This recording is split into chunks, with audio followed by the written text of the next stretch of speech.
Tura, tutirua, tura, tutupuru, barabaribarabaru, barabaribarabarata, babarabaribape,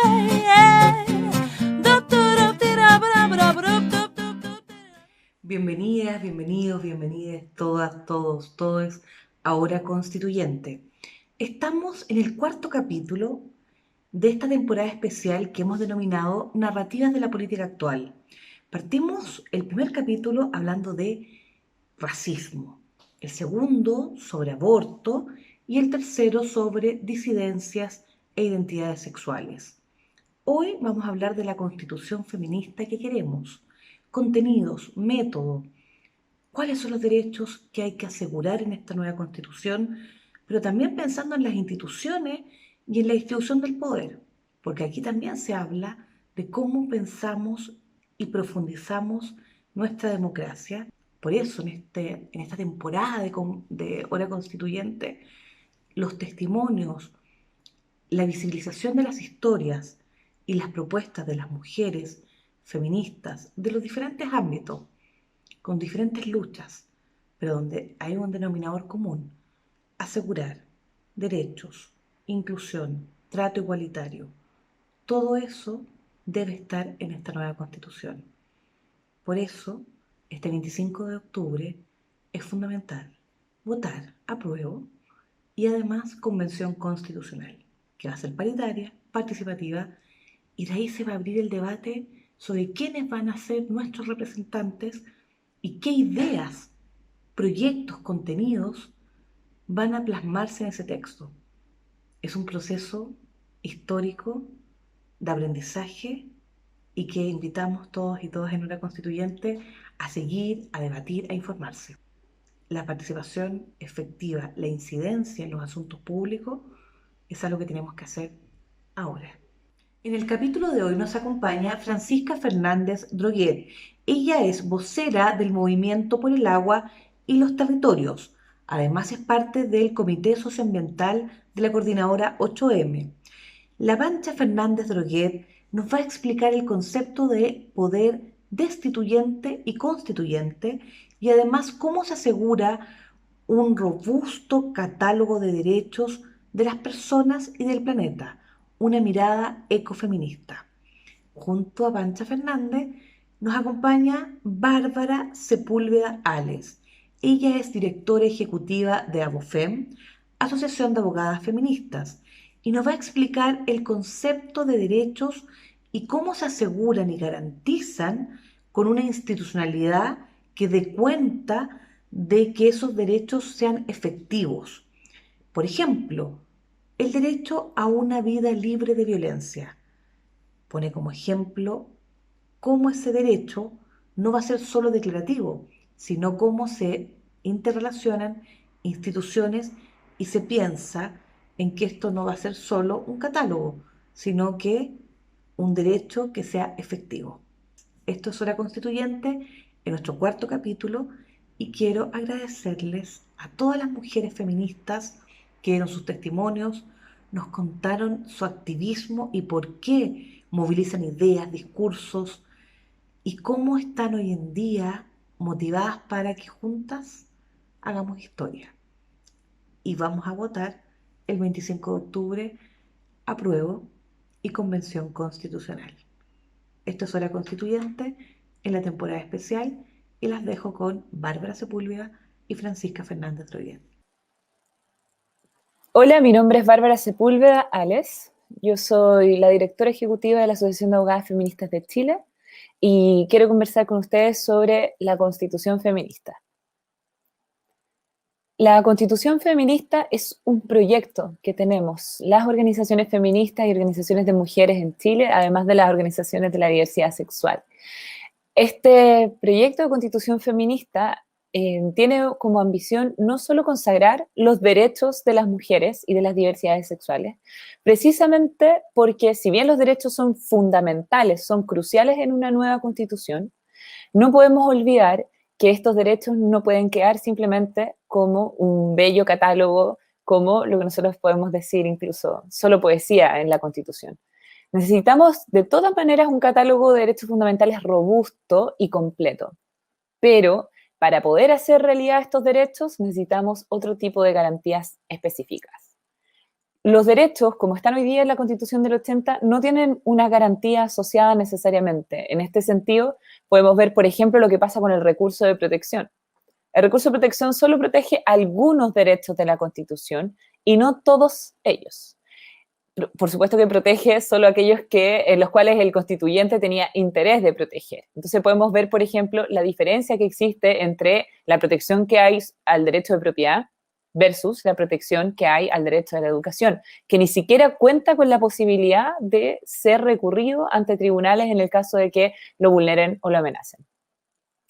Si nosotros pensamos que hay que no solo consagrar derechos constitucionales de las mujeres, de las diversidades sexuales, en el sentido de derechos específicos como derechos sociales, tenemos que pensar si queremos que la próxima Constitución realmente permita las transformaciones sociales que hagan, por ejemplo, que el Estado no actúe solo cuando se vulneran los derechos, sino que precisamente actúe todo el tiempo para que estos derechos estén consagrados constantemente y solo de forma excepcional estos derechos tengan que ser protegidos o tengan que ser recurridos en el caso de accionar ante los tribunales de justicia o exigírselos al Estado.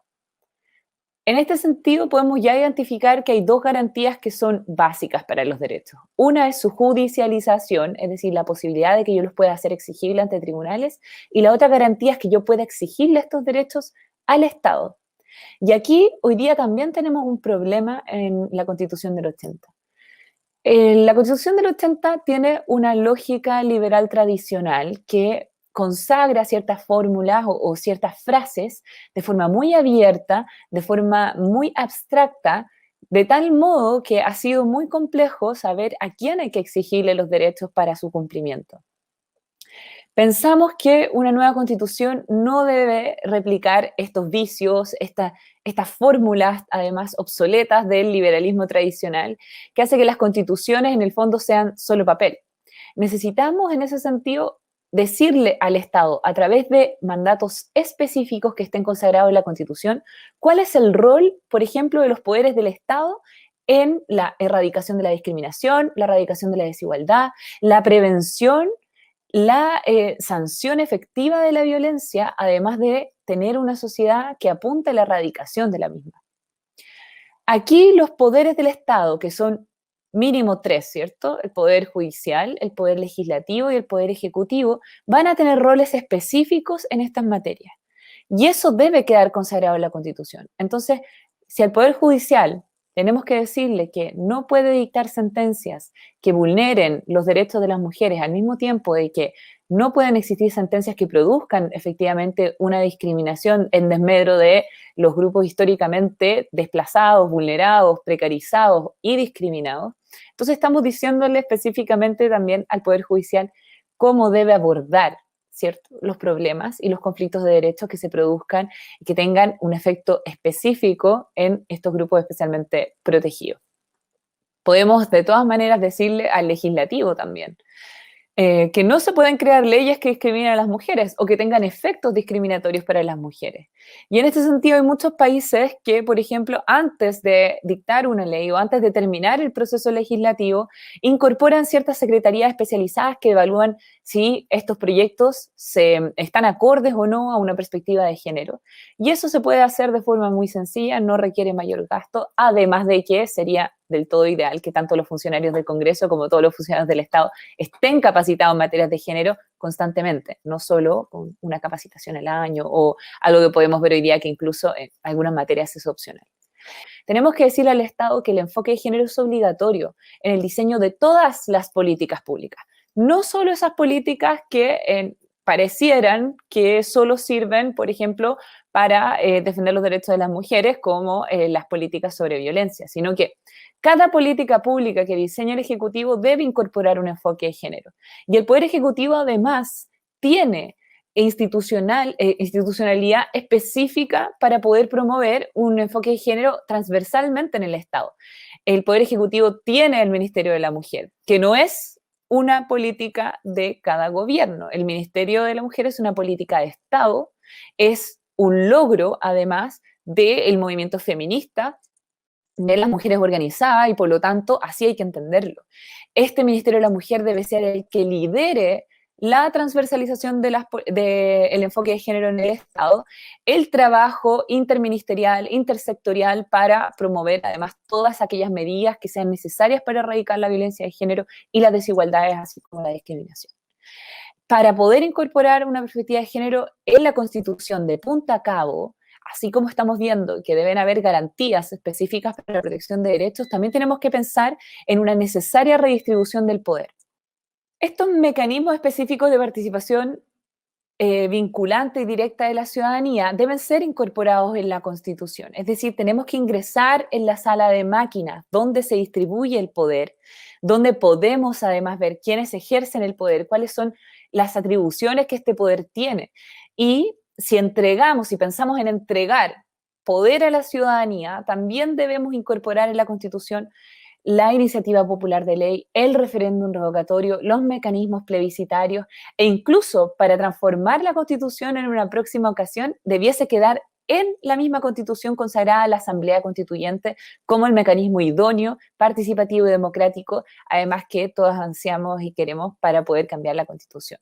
Entonces, existe una desigualdad que se reproduce constantemente, y cuando hablamos específicamente de los derechos para todas y todas las personas, necesitamos pensar un Estado distinto que no actúe una vez que el derecho se vulneró o de forma subsidiaria cuando las empresas ya no cubrieron estas prestaciones, sino que sea el Estado el principal garante y además el órgano principal para extender estos derechos al alcance de todas las personas. Existen otros mecanismos, por supuesto, que podrían facilitarnos el acceso y la garantía de los derechos, y tiene que ver también con el enfoque legislativo, pero para eso se requiere un marco jurídico constitucional distinto. Entonces, para avanzar en materia de género en la Constitución, vamos a tener que cambiarla completa. Necesitamos una nueva Constitución, con un nuevo Estado, con un nuevo catálogo de derechos, con una nueva forma de ejercer el poder político, donde de verdad estemos reflejadas todas y todos, y donde tengamos además un poder de decisión importante en el futuro de nuestra democracia. Hola, soy Francisca Fernández, vocera del Movimiento por el Agua y los Territorios e integrante del Comité Socioambiental de la Coordinadora Feminista 8 de Marzo y de la Red de Abastecimiento Popular Cooperativa La Cacerola. Hoy quisiera reflexionar con ustedes sobre el proceso constituyente, nuestro rol como mujeres, como defensoras de los territorios y las aguas, pero también sobre poder, un término muy complejo, pero que me parece importante problematizar, porque históricamente hemos tendido a asociar el poder con el poder hegemónico, el poder autoritario, la opresión y la dominación. Pero les invito a pensar el poder como un poder desde los territorios, un poder comunitario, popular, y así entender, por ejemplo, el poder constituyente. El poder constituyente tiene distintos momentos, una etapa destituyente y una etapa constituyente, tanto desde el ejercicio de los territorios, de las comunidades, pero también un poder y una temporalidad institucional. El poder desde lo destituyente es pensarnos en el marco de una revuelta que posibilitó romper con esquemas coloniales, patriarcales, capitalistas, y tensionar el modelo neoliberal que hemos heredado desde la dictadura cívico-militar. Entonces, desde los destituyentes, fuimos generando procesos de desmonumentalización, romper esos héroes de la patria, coloniales, sin duda patriarcales, que son parte de un relato oficial que a nosotras como pueblos no nos interpela. Y es así que para mí uno de los ejercicios más maravillosos fue lo que ocurrió en La Serena, donde no solo se destituyó este orden imperante a través de romper una figura patriarcal y colonial, sino que luego se colocó una estatua una figura de una cacica de Aguita, Millanca. Entonces lo destituyente requiere de cierto ejercicio simbólico fundamental, como por ejemplo la destrucción de estos monumentos, pero también la instalación de una justicia restaurativa de nuestras resistencias y memorias de lucha. Y en eso estamos, tanto aquí en Chile, pero también en el resto del mundo y en Abya Yala han sucedido estos procesos. Por otra parte, el poder constituyente, muchos pueblos lo hemos habitado desde siempre. Es así que, por ejemplo, el pueblo mapuche y en su diversidad de expresiones han construido y son comunidades políticas con propuestas de nuevos horizontes, de formas de vida, de entender sus propias incidencias políticas. Entonces tenemos memorias de larga data de proyectos históricos políticos.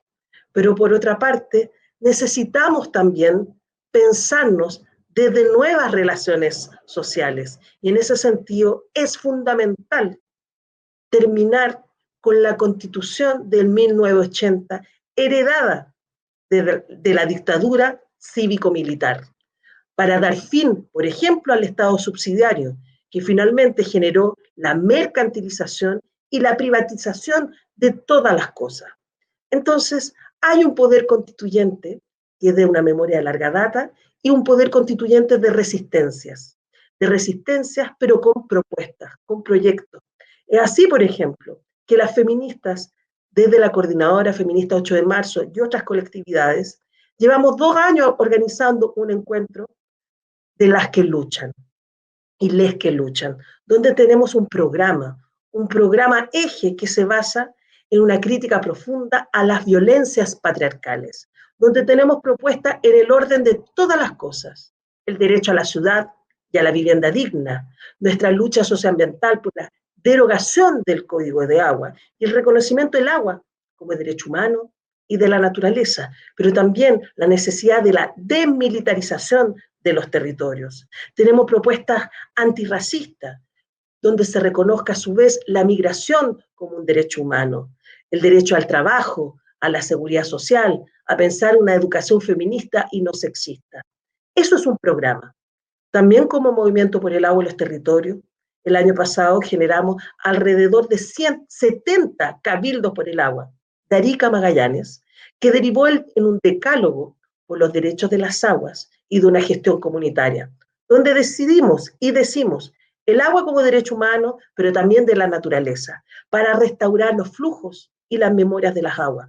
Por eso pensamos una gestión desde las cuencas, las subcuencas, desde las memorias ancestrales. Pero también se fue generando otro poder constituyente, al alero de la revuelta. Y es así que se fueron generando centenares de asambleas territoriales, tanto en las ciudades, pero también como en el espacio rural, en los campos, donde pensar este horizonte. Y así que producto de las movilizaciones es que finalmente logramos incidir para que hoy se elija una nueva constitución, para terminar con el proceso de mercantilización, como señalábamos, entendiendo que es parte de una arista, de un proceso que viene y que se está construyendo y que deberemos seguir construyendo. Y así que nos parece fundamental justamente derrocar el orden instituido para generar nuestras propias formas de relacionarnos, para construir nuestros propios horizontes políticos, entendiendo, primero que nada, que tiene que haber ciertos ejes que son fundamentales, tanto en el proceso constituyente institucional como hacia una nueva constitución. Lo primero es que debe ser plurinacional, entendiendo que coexistimos, nos articulamos, pero además hacemos un llamado a conocernos, a reconocernos y a generar apoyo mutuo entre los pueblos originarios, afro, migrantes, sectores urbanos, populares, sectores campesinos, entendiendo que la plurinacionalidad es una realidad como también la construcción de un proyecto político. Por otra parte, tiene que ser feminista, donde la paridad es un criterio básico de sentido común, pero donde sobre todo generar un proceso constituyente y una nueva constitución en que se devele y se generó diversas políticas públicas contra todas las violencias patriarcales. Y a eso nos referimos a un proceso constituyente feminista. Y sin duda socioambiental, donde la naturaleza tenga derechos, sea reconocida como sujeta político, donde además luchemos por la restauración de los ecosistemas, de los territorios en sacrificio, transitando más allá del extractivismo, donde podamos producir, redistribuir, consumir en armonía con la naturaleza desde economías territoriales que pongan en campo de disputa las cadenas capitalistas. Es por ello, no podemos olvidar, si hoy estamos reflexionando sobre el proceso constituyente en tiempos de la institucionalidad, es porque los pueblos nos movilizamos.